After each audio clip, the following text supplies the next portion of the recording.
Good morning, everybody. I hope you all had a wonderful, wonderful Thanksgiving. I had a pretty good one. Anyway, today I want to talk to you guys about how you can give thanks when life is tough, how you can be grateful when things are hard. Because I know that this time of year can be a great season full of joy and celebration and hope, but it can also be a time of stress and sorrow and challenges and difficulties. And I know that is reality for some of you. And even if it's not, they're just daily things that stress us out and frustrate us and make us feel like life as adults is hard, right? Anybody feel like that? Just me? Anyway, I want to help you guys figure out how you can still be grateful when those things come up, how you can refrain from allowing them to steal your joy. Because 1 Thessalonians 5:16-18 says, "Rejoice always, pray continually, give thanks in all circumstances, for this is God's will for you in Christ Jesus." Now, notice that it says give thanks in all circumstances. It doesn't say give thanks for all circumstances. You don't have to be grateful that you are going through a challenge or a difficulty. I'm not asking you to do that. No one's asking you to do that. That sounds a little crazy. Now, there might be a good thing that comes from it.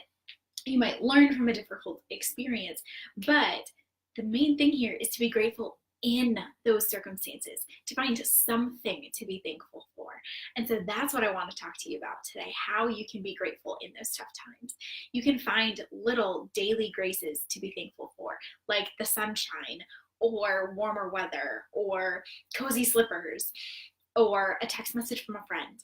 Just little things that happen every day that we often otherwise take for granted. You can be grateful for those things no matter what circumstances you find yourself in. You can ask someone else to be grateful, to share their gratitude kind of on your behalf so that you can share in their gratitude, you can experience their gratitude, you can be reminded of the good things in the world when you can't see or feel them in your own life.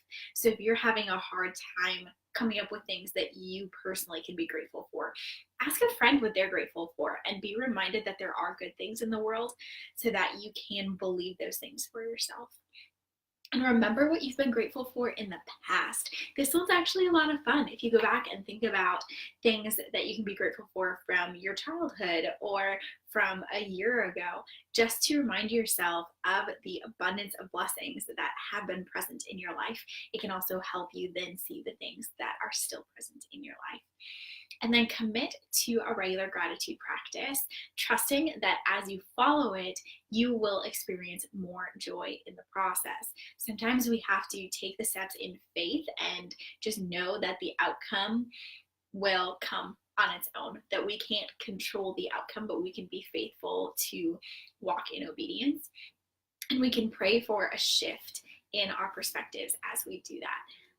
As we're taking those faithful steps and doing our part, we can ask God to do his part and change our hearts and open our eyes to the abundance of blessings in our lives and change our attitudes and help us focus on the good things instead of getting tripped up in the bad things.